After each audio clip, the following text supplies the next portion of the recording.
जय मसीह की। मसीह में मेरे प्यारे भाई और बहनों, मैं आपका भाई सूरज हमेशा की तरह आप सभी को सत्य की खोज में स्वागत करता हूं। तो चलिए हम शुरू करते हैं हमारे आज के बाइबल अध्ययन।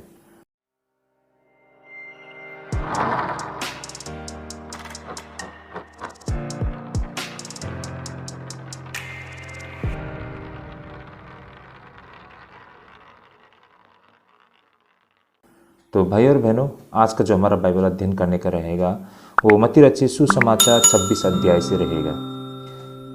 पिछले हफ्ते और आज कुल मिलाकर अब तक हमने 4 विषय पर, विशेष करके जुदा स्कृतियों से संबंधित विषय पर हमने चर्चा की है और आज भी हम उसी विषय पर चर्चा करने जा रहे हैं। देखिए भाई और बहनों, ऐसा क्यों है? क्योंकि मत्ती रचित सुसमाचार को हम बिल्कुल chapter to chapter, verse to verse Bible अध्ययन कर रहे हैं।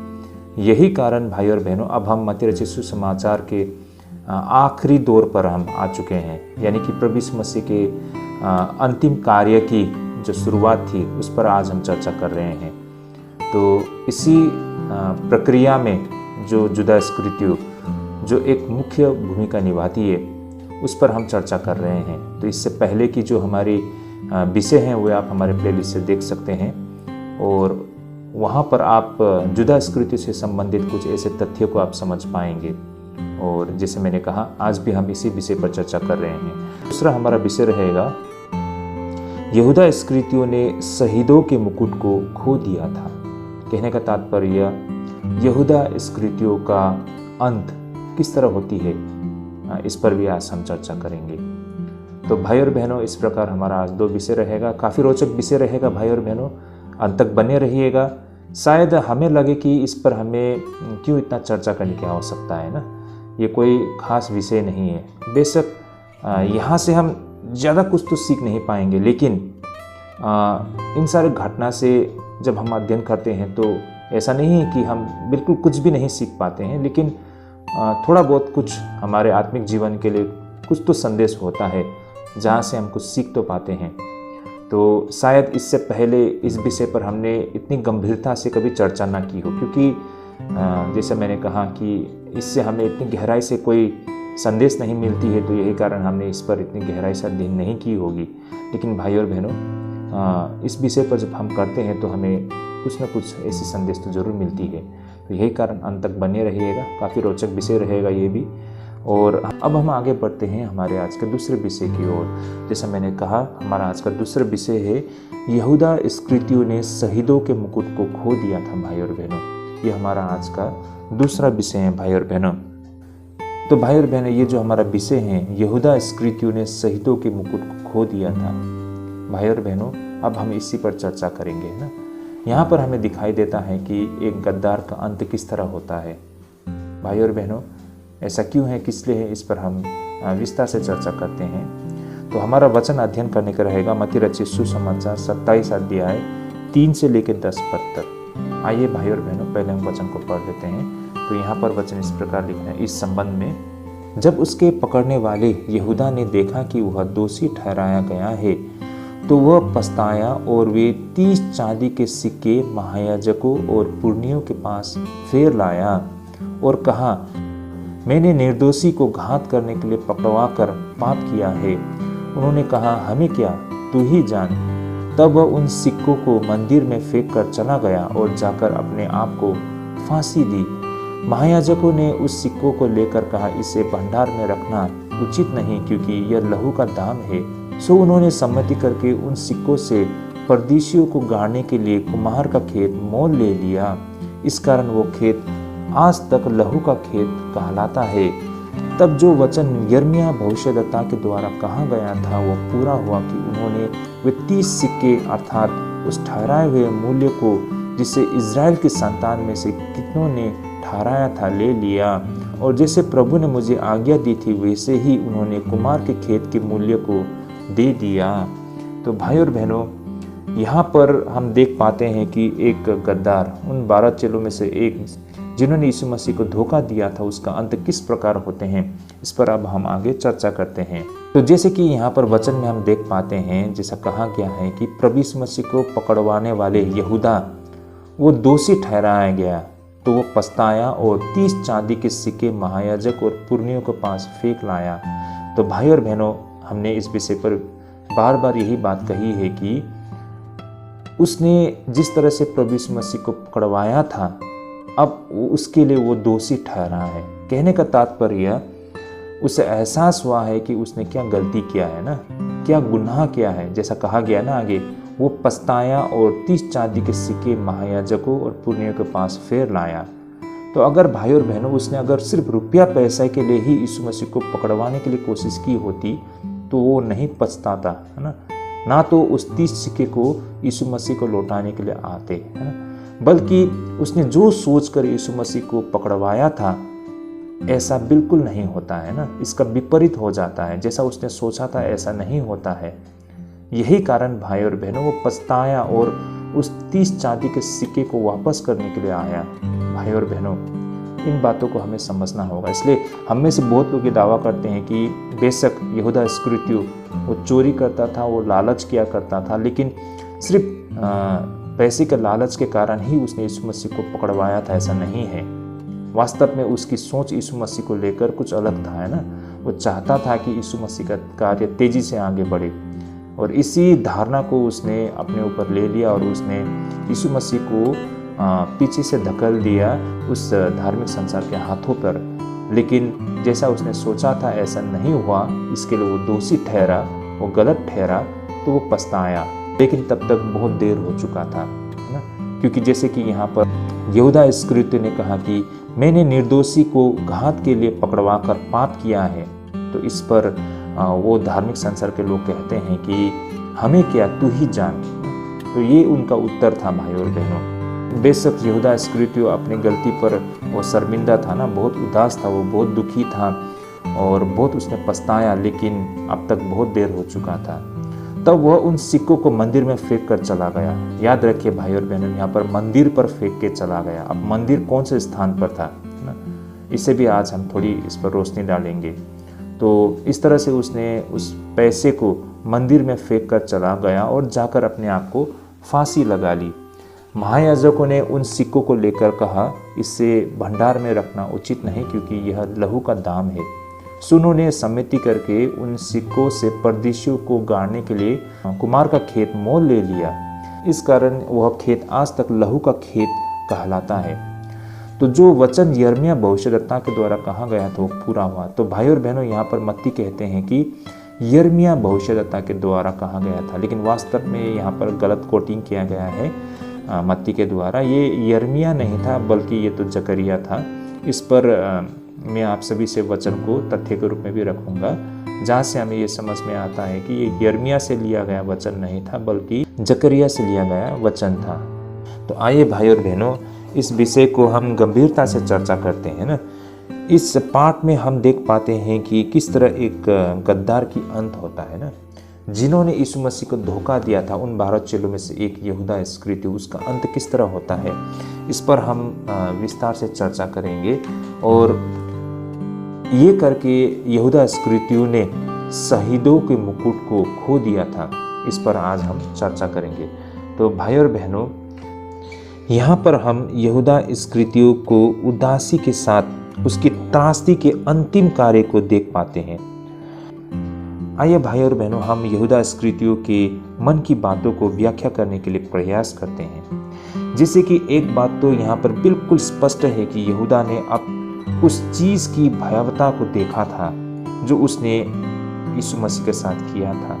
मत्ती हमें बताती है कि यहूदा ने पैसा लिया और इसे मंदिर में फेंक दिया। और यहाँ पर भाई और बहनों, दिलचस्प बात ये है कि वह जिस शब्द का यहाँ पर उपयोग करता है वह सामान्य रूप से मंदिर परिसर के लिए शब्द नहीं था, बल्कि यह वास्तविक मंदिर के लिए शब्द था, जिसे नाओस कहा जाता है। जैसे कि यहाँ पर 5 पद में लिखा है ना, मैंने पहले भी आप लोगों को ये बात रिमाइंड कराई थी। तब वह उन सिक्कों को मंदिर में फेंक कर चला गया और जाकर अपने आप को फांसी दी। तो यहाँ पर कहा गया है सिक्कों को मंदिर में फेंक कर। तो भाई और बहनों, ये जो मंदिर यहाँ पर कहा गया है, देखिए मंदिर कहने पर ये सचमुच में मंदिर ही था, जिसे हम नाओस कहते हैं। देखिए भाई और बहनों, यरूशलेम की जो मंदिर थी, जो मंदिर किसे कहते हैं, यहाँ पर हमें कुछ बातों को समझना होगा। वास्तव में जो मंदिर थी यानी कि वो पवित्र स्थान, उसे नाओस कहा जाता है, ना कि मंदिर के सारे परिसर को मंदिर कहा जाता है। भाई और बहनों, मंदिर की आकार बहुत बड़ी थी। यहाँ पर अलग अलग चैम्बर थे भाई और बहनों, अलग अलग कोर्ट्स थे भाई और बहनों। यही कारण जब हम मंदिर कहते हैं तो मात्र वो पवित्र स्थान को कहते हैं जिसे हम नाओस कहते हैं। इस पर हमने पहले भी बहुत विस्तार से चर्चा की है। तो हमें ये बात याद रखनी चाहिए कि मंदिर तक पहुँचने में हमें कई सारे मंदिर परिसर से होकर गुजरना पड़ता है। जैसे कि हम देख पाते हैं कि बाहर से लेकर मंदिर तक कई सारे परिसर थे। यहूदा उस वक्त बिल्कुल निराश होकर, कहने का तात्पर्य बिल्कुल निराशा के साथ, अन्य जातियों के परिसर से होते हुए, साथ ही महिलाओं के परिसर में प्रवेश करते हुए, उसके मध्य से होते हुए इजरायलियों के परिसर में आ पहुंचा है। इससे आगे वो नहीं जा सकता था। वह अब प्रतिबंधित इलाके में पहुंच गया था, जहां पर याजकों के परिसर को बंद कर दिया जाती थी, जिसके आगे मंदिर यानी कि पवित्र स्थान था, जिसे नाओस कहा जाता है और वास्तव में वही मंदिर है। यहीं से यहूदा इस्करियोती ने उन लोगों को पैसे लेने के लिए बुलाया, लेकिन उन्होंने नहीं लिया और उसने उन पर उस पैसे को फेंक दिया और वह वहां से निकलकर अपने आप को फांसी लगा ली। तो भाई और बहनों, ये बात को हमें समझना पड़ेगा कि यहूदा इस्करियोती ने कहाँ पहुंचकर उस पैसे को उनके हवाले की। भाई और बहनों, वो बिल्कुल पवित्र स्थान के निकट आ पहुंचा था भाई और बहनों, है ना। वो अन्य जातियों के परिसर से होते हुए, महिलाओं के परिसर से होते हुए, इजरायलियों के परिसर से होते हुए, बिल्कुल जो याजक लोग के परिसर वहाँ तक पहुँच चुका था और वहाँ से आगे जाना उसके लिए मुमकिन नहीं थी भाई और बहनों, है ना। वो आम व्यक्ति था, उसके आगे वो कोई प्रवेश नहीं कर सकता है। वहाँ तक पहुँचकर उसने उन धार्मिक संसार के लोगों के हाथों में या फिर उनके हाथों में वो पैसे को छोड़कर वो वहाँ से चला गया और अपने आप को फांसी लगा ली, ऐसा कहा जाता है। इस तरह से भाई और बहनों, उन याजकों ने उस रुपया को ले लिया जो कि अशुद्ध मानी जाती थी, जिसे मंदिर के भंडार में नहीं डाला जा सकता था। यही कारण उस पैसे से नगर के अंदर मरने वाले अन्य जातियों की अशुद्ध शवों को गाड़ने के लिए एक खेत को मोल ले लिया गया था, जैसे कि 6 से 8 पद में यहाँ पर कहा गया है ना। महायाजकों ने उस सिक्के को लेकर कहा, इसे भंडार में रखना उचित नहीं, क्योंकि यह लहू का दाम है। सो उन्होंने सम्मति करके उन सिक्कों से परदेशियों के गाड़ने के लिए कुमार का खेत मोल ले लिया। इस कारण वो खेत आज तक लहू का खेत कहलाता है भाई और बहनों। तो भाई और बहनों, कहने का तात्पर्य, जो जमीन उस पैसे से खरीदी गई थी वो उन लोगों के लिए था जो यरूशलेम में आकर जिनका मृत्यु हो जाता है, विशेष करके अन्य जाति लोग जो यरूशलेम शहर के अंदर में प्रवेश करने के बाद किसी कारणवश उनका मृत्यु हो जाता है, तो उनके देह को दफनाने के लिए उस जमीन को ले लिया गया था उस पैसे से। तो भाई और बहनों, यहाँ से हम स्पष्ट समझ सकते हैं कि यहूदा का आत्महत्या निश्चित रूप से इस बात का अंतिम संकेत थी कि उसका योजना गलत पड़ गया था, है ना। जैसे मैं बार बार कह रहा हूँ कि अगर यहूदा इस्करियोती ने मात्र पैसे के लिए ही प्रभु यीशु मसीह को धोखा दिया होता तो यहूदा इस्करियोती ने इतनी बड़ी कदम को नहीं उठाया होता, है ना। उसने अपने आप को आत्महत्या नहीं की होती। भाई और बहनों, वास्तव में उसने यीशु मसीह को जो सोचकर उसे गिरफ्तार किया था, ऐसा नहीं होते हुए देख, है ना, उसे अपनी गलती की एहसास होता है ना। यही कारण वो इस चीज़ को सहन नहीं कर पाया ना, और उसने आत्महत्या कर ली। वो प्रभु यीशु मसीह को एक विजेता के रूप में प्रज्वलित करना चाहता था, लेकिन देखा जाए तो उसने इसका बिल्कुल विपरीत कर दिया। उसने प्रभु यीशु मसीह को क्रूस पर चढ़ा दिया था और इस तरह यहूदा का जीवन तबाह हो गया था। तो इस तरह भाई और बहनों, इसी विषय पर हमने बार बार चर्चा की है कि आखिरकार यहूदा इस्करियोती ने प्रभु यीशु मसीह को धोखा क्यों दिया था। भाई और बहनों, वो मात्र रुपया पैसा के लिए नहीं, वरना इस तरह से वो आत्महत्या नहीं करता, बल्कि उसने यीशु मसीह को क्यों पकड़वाया था, क्यों धोखा दिया था। इसके पीछे उसका एक तथ्य था, उसका ये मानना था कि यीशु मसीह का कार्य बहुत धीमी गति से चल रही है, उसे उसमें तेजी लाने के लिए, और वह प्रभु यीशु मसीह को बिल्कुल एक दाऊद की तरह देखना चाहता था, जो इजरायली जाति को अगुवाई करके उन्हें स्वतंत्र कराएंगे, है ना, और इजरायली देश को एक महान देश के रूप में खड़ा करेंगे। और इस कार्य को तेजी से होते हुए देखना चाहता था, और उन्होंने अपने दिमाग, अपने सोच, अपने नजरे पर भरोसा करते हुए यीशु मसीह को पकड़वा दिया था। तो इस प्रकार उसने जो सोचकर यीशु मसीह को धार्मिक संसार के हाथों में सौंप दिया था, लेकिन इसका बिल्कुल विपरीत होते हुए से दिखाई पड़ा ना। उसने जो किया इससे तो प्रभु यीशु मसीह को क्रूस में चढ़ाया गया था। तो भाई और बहनों, इस बात को और सहन नहीं कर पाया ना, और यही कारण उसने आत्महत्या कर ली थी और इस तरह उसका जीवन तबाह हो गया था। तो भाई और बहनों, इस तरह से यहूदा इस्करियोती ने जो पाप किया था ना, जो गुनाह उसने किया था, इससे हम कुछ बातें आप और हमारे आत्मिक जीवन के लिए सीखने को मिलती है। आइए इस पर हम थोड़ी देर रोशनी डालते हैं। सबसे पहली बात तो यहाँ से भाई और बहनों ध्यान रखिए, मैं जो कहने जा रहा हूँ, पाप के विषय में सबसे भयानक बातें यह थी कि हम समय को पीछे नहीं ले जा सकते हैं। हमने जो किया था उसे हम दोबारा उसी स्थिति में नहीं ले जा सकते हैं।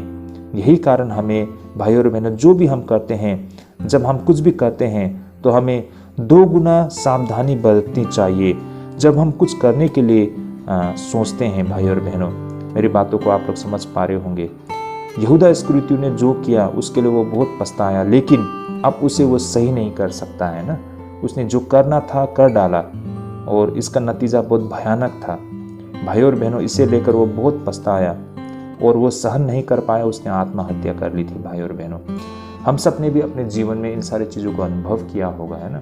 हमने भी जीवन में कई बार ऐसे काम कर दिया भाई और बहनों, जिसे लेकर हम बहुत पछताते हैं ना, हमें बहुत अफसोस होता है और हमारे मन में कभी कभी ऐसा ख्याल आता है कि अगर हो सके तो उसी समय में अगर हम वापस लौट सके तो शायद हम सब कुछ ठीक कर दें, लेकिन ऐसा नहीं होता है ना भाई और बहनों।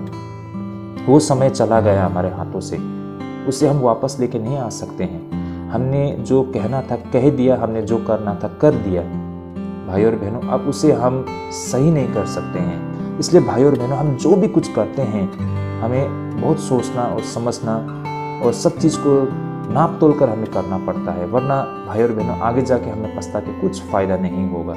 क्योंकि आप जो आज करते हो उसको आप रिवाइंड नहीं कर सकते हो ना, वापस लौटकर उसी स्थान में नहीं आ सकते हो। तो ये बहुत ही दुख की बात है, पाप से संबंधित ऐसे विषय ना। हमने अपने जीवन में कई बार ऐसे ऐसे पाप किए हैं, आज हमें एहसास होता है, हम बहुत दुखी होते हैं उन सारी चीज़ों को सोच कर ना। हम दोबारा से सही करना चाहते हैं लेकिन नहीं हो पाएगा। जिसका मन आपने दुखाना था दुखा दिया है ना, जो गुनाह आपने करना था कर डाला है भाई और बहनों, आप उसे ठीक नहीं कर सकते हो।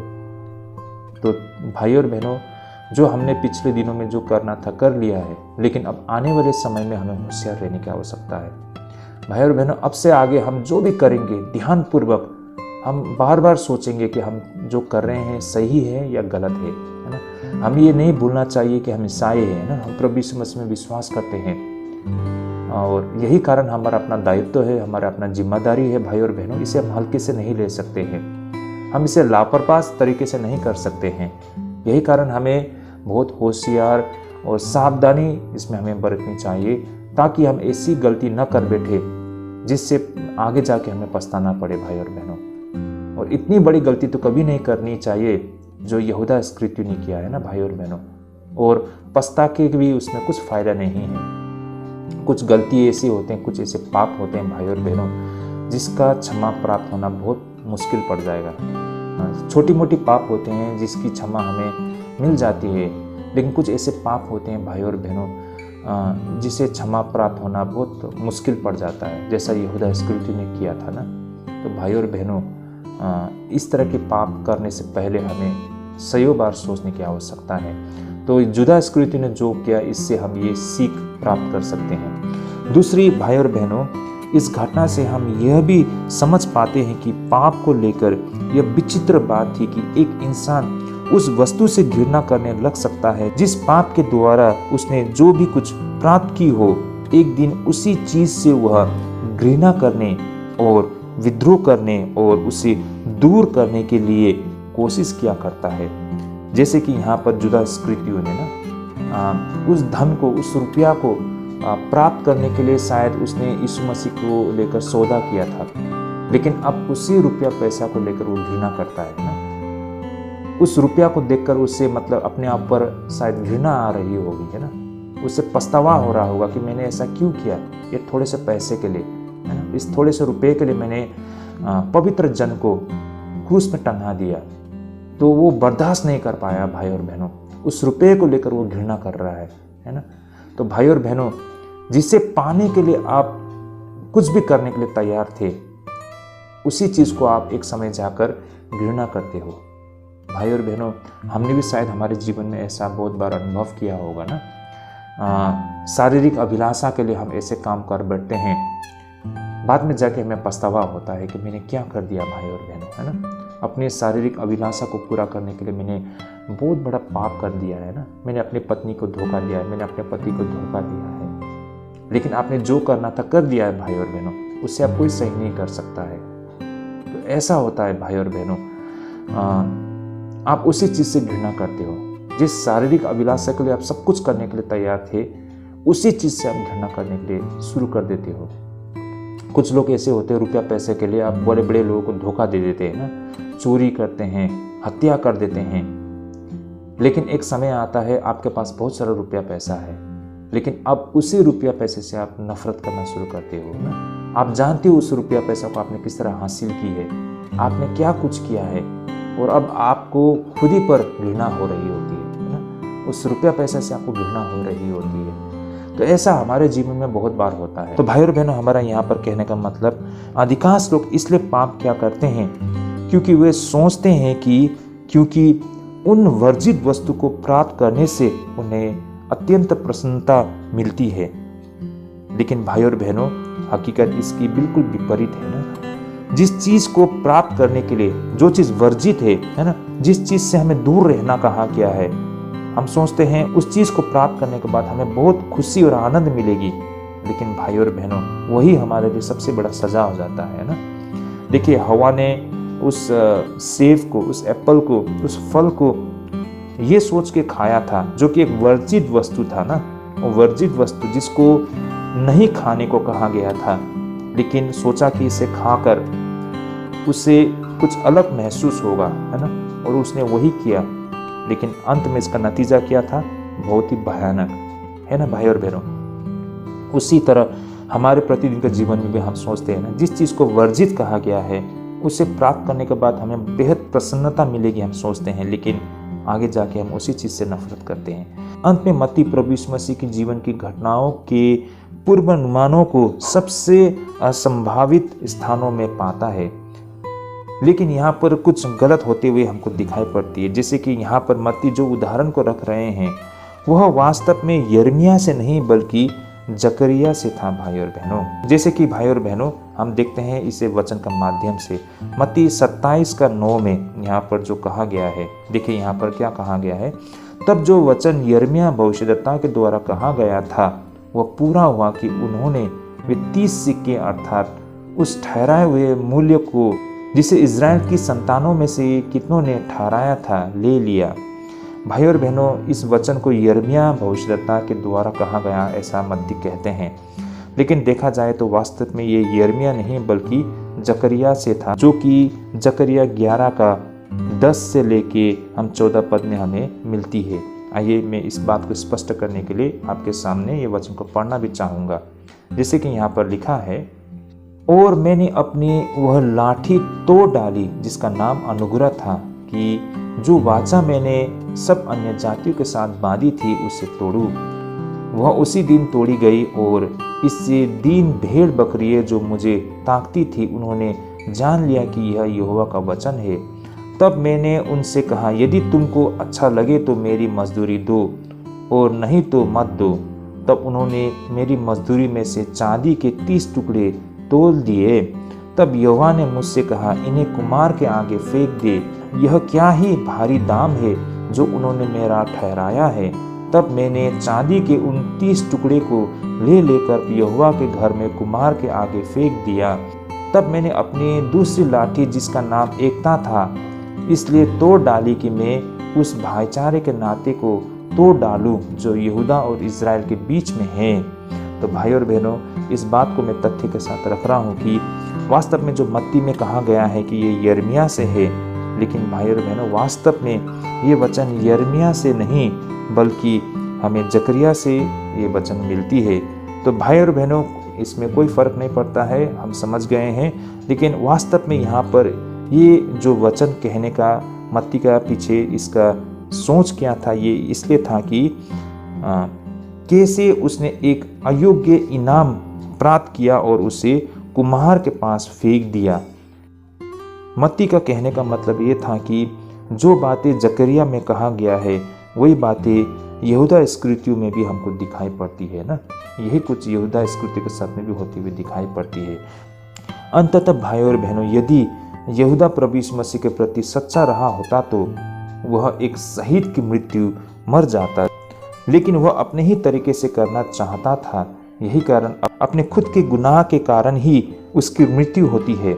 उसने शहीदों के मुकुट को खो दिया था भाई और बहनों, जो कि हमारा आज का विषय भी है कि प्रभु यीशु मसीह के 12 चेलों में से वो गद्दार जिसने प्रभु यीशु मसीह को धोखा दिया था, उसका अंत किस तरह होता है हमने इस पाठ में देखा है भाई और बहनों ना। उसने वो शहीदों के मुकुट को खो दिया था। वो 12 चेलों में से एक था। सभी ने अपनी जान दी, सभी ने बलिदान दिया, सभी ने उस मुकुट को प्राप्त किया, लेकिन यहूदा इस्करियोती वो था जिन्होंने इस मौके को गंवा दिया था, क्योंकि उसने अपने सोच पर ही भरोसा रखा, अपने विचारधारा, अपने नजरिए पर विश्वास किया। चाहिए था उसे प्रभु यीशु मसीह में भरोसा करे ना, उसके मार्ग को अनुसरण करे, लेकिन भाई और बहनों उसने अपने ही सोच पर भरोसा किया, जिसका नतीजा बहुत ही भयानक था भाई और बहनों।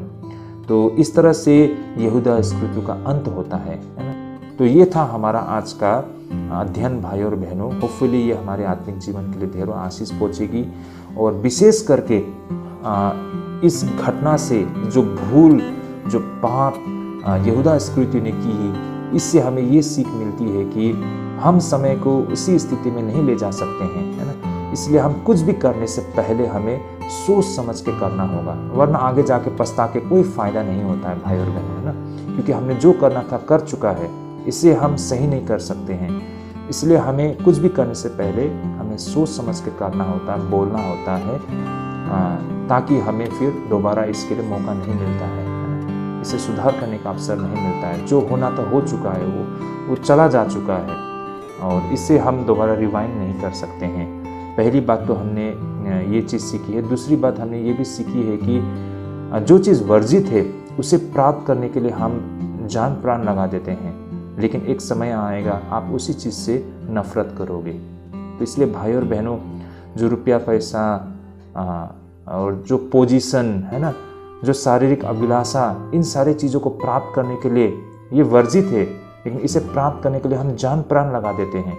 लेकिन जिस दिन इस चीज़ को आप प्राप्त कर लेते हो, उस दिन आपको एहसास होता है कि आपने क्या कुछ खो दिया है इसे प्राप्त करने के लिए, है ना। तो भाई और बहनों, आप उन्हीं चीज़ों से आप नफरत करना शुरू करते हो। जिस तरह यहूदा इस्करियोती ने उस पैसे को प्राप्त करने के लिए शायद बहुत कुछ किया हो, लेकिन उसी रुपया पैसा से वो अब नफरत कर रहा है ना। तो भाई और बहनों, यही कारण है कि आज हम जो चीज़ वर्जित है, जिसे परमेश्वर ने नहीं करने को कहा है, उसके पीछे हम दौड़ते हैं, तो एक दिन आप उसी चीज़ से नफरत करोगे। तो फ़ायदा क्या है भाई और बहनों इन सारी चीज़ों के पीछे दौड़ने का। तो इस कारण हमें परमेश्वर के वचन पर, हमें परमेश्वर के आज्ञा में हमें भरोसा रखना है, उसे पालन करना है भाई और बहनों। ये अति महत्वपूर्ण है। हमें परमेश्वर में भरोसा और विश्वास करना है और उसका अनुसरण करना है, ये अति महत्वपूर्ण है। ये यहूदा इस्करियोती की भूल से हम ये सीख सकते हैं। तो ये था हमारा आज का बाइबल अध्ययन। होपफुली इससे हमारे आत्मिक जीवन के लिए ढेरों लाभदायक पहुँचेगी। अगले दफ़े जरूर जुड़िएगा, और यहूदा इस्करियोती से संबंधित जो और भी इससे पहले हमने जो अध्ययन किया है वो हमारे प्लेलिस्ट से आपको मिल जाएगी। आप लोग प्लेलिस्ट में जाइए, वहाँ से देखिए। तो आज के लिए हम यहीं पे स्थगित करते हैं। अगले हफ्ते में फिर हम अध्ययन करेंगे, और प्रभु यीशु मसीह के अंतिम कार्य को हम और भी गहराई से अध्ययन करेंगे। तो हर कोई जुड़िएगा, और इस वीडियो को भी जरूर शेयर कीजिए, अपने दोस्त, रिलेटिव, फ्रेंड तक पहुंचाइए, ताकि इससे संबंधित तथ्य और सच्चाई को वो भी समझ सके। तो आज के लिए हम यहीं स्थगित करते हैं। प्रभु आप सभी को अगुवाई करे, प्रभु आप सभी को ढेरों आशीष करे। जय मसीह की।